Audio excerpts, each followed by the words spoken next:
Palais de justice d'Abidjan-Plateau. 27 agents de l'Autorité nationale de régulation du secteur de l'électricité de Côte d'Ivoire, ANARECI, convoqués devant les juges, non pas pour statuer sur un litige dans le secteur de l'électricité, mais plutôt pour prêter serment devant les juges. Je jure d'exercer ma fonction avec probité dans le strict respect des lois et règlements de la République de Côte d'Ivoire. À la fin de votre nom, vous devez la mémoire témoigner de le juge. Achille de Simon à l'égide. Je le jure. Thomas Bélisé. Je le jure.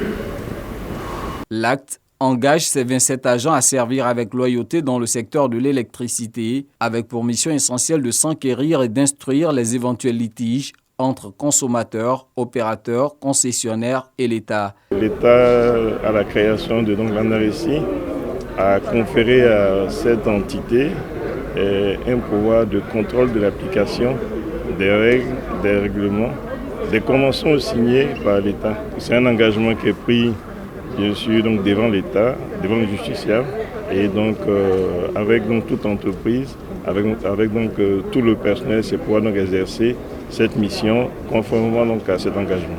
Quand nous allons aller sur le terrain, il faudrait d'abord faire preuve d'humilité et de probité, mais surtout de faire le contrôle dans le respect des textes. Ces obligations-là, comme l'a dit le juge, il nous revient de les mettre en œuvre afin d'être crédibles aux yeux de la nation sur les missions qui nous ont été confiées.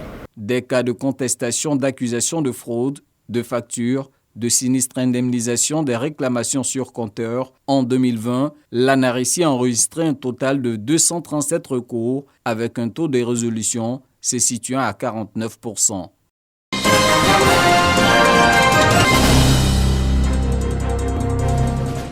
Transformer, commercialiser et exporter des mangues fraîches en Côte d'Ivoire et partout dans le monde sont les priorités des producteurs ivoiriens, mais les difficultés d'écoulement liées à l'étroitesse du marché intérieur et les maladies des fruits provoquent le pourrissement. Les conditionneurs n'arrivent pas à tenir pour prendre les mangues fraîches. Nous espérons que des solutions seront envisagées pour sauver la mangue ivoirienne. Avec une production d'environ 150 000 tonnes par an, la mangue fraîche est le troisième fruit exporté par la Côte d'Ivoire, qui se positionne comme troisième fournisseur du marché européen.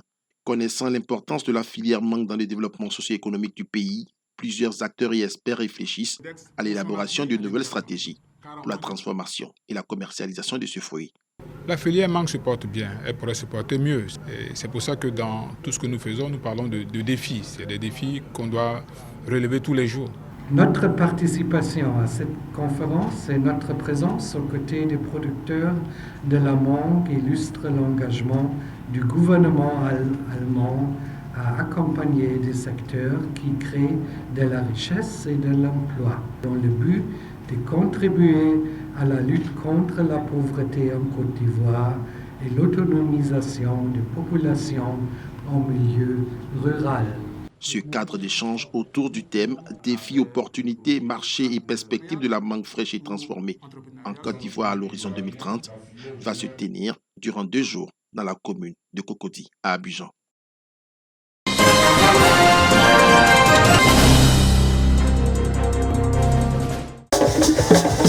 Les femmes de Dantoumba, dans la sous-préfecture de Kwata, en conclave pour la paix et le développement. Les activités de l'association Tokia Corse, qui signifie en langue Toura « Mieux être ensemble », viennent à point nommé pour ces femmes du département de Biankouma. Je suis épanouie, je suis très fière parce que j'ai eu un congélateur qui m'a permis de faire mon commerce. Œuvrer pour leur développement personnel est l'objectif de cette association. Nous avons permis aux femmes de créer des activités génératrices de revenus à travers nos différentes cotisations. Nous avons organisé cette cérémonie pour d'abord démontrer aux femmes la cohésion qui est entre nous, qui existe entre nous, l'union qui existe dans notre association. Le ministère de tutelle salue cette initiative en faveur de l'autonomisation de la femme. Ces braves dames sont encouragées. Vu le thème qu'elles développent, à savoir la cohésion sociale, qui dit cohésion sociale dit vivre ensemble. Qui dit vivre ensemble dit la solidarité. De la cohésion sociale, on arrive à la solidarité. Je pense qu'elles sont à féliciter au plus haut niveau. Parce qu'elles sont dans la vision de l'État de Côte d'Ivoire. à savoir une Côte d'Ivoire solidaire. Cette cérémonie est présidée par Mathias Fé Digbe, leader de la nouvelle vision pour le développement de Biankouma.